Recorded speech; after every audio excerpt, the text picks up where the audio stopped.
So it's been a great day today and had plenty of chats and gave out plenty of tracts. I talked to a guy on a bench and I didn't think he would talk to me at first, but it turned out he put his cardboard down so I could sit on the wet seat and really enjoyed talking to me. And I explained to him how he's sinned and fallen short of the glory of God and can't get into heaven. So I gave him the gospel and he was so thankful about it. He got to the point where he just wanted to take a Bible and look into it. So that really encouraged me.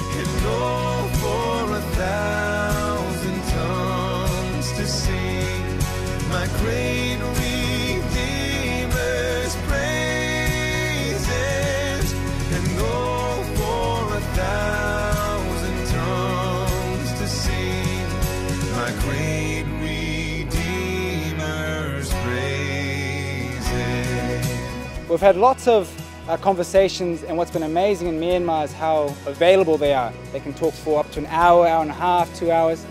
But one interaction I had today was with a Christian girl. So I sat down with her and said, "Do you have time to talk?" And she said, "I'm Christian." So you could easily say, "Oh, okay, good for you," and we're going to move on. But it's always good to ask, do they actually understand the gospel? So I asked her the question, if you were to die today and went before God and He asked you why should I let you in, what would you say? And she answered the right question.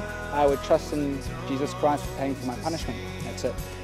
But then she started sharing about her life story, which was quite interesting. Her mother's passed away 2 years ago. Her dad's a Catholic, and she's been having some arguments with her father about their belief of being saved by works and being saved by faith alone, to the point that she's actually been kicked out of her home. So this was quite sobering because you don't really hear of that too often in New Zealand, where I'm from. So it was quite sobering to hear that she's had to make a stand to the point of having to live with her friends on the couch. What I've found with Christians that were found in Myanmar is asking them to actually understand the gospel. And then what was really neat was we were able to answer a lot of her questions. She asked about 4 or 5 really good questions.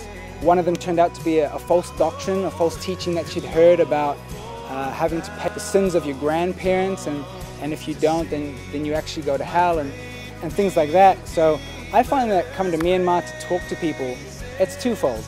It's sharing the gospel with people who haven't heard of Jesus Christ before, but it's also encouraging, correcting, and coming alongside Christians who are here in Myanmar, which not only helps them to grow as a Christian, but to do the same work as you are. So I always like to ask them questions to make sure they understand the gospel, answer any of their questions to see if there's any false teaching, and then encourage them to read the Bible, keep going to church, and to also be evangelizing and being ambassadors of Christ. You know, Matthew 28, the Great Commission. So that was the story I had today. And go for 1,000 tongues to sing my great Redeemer.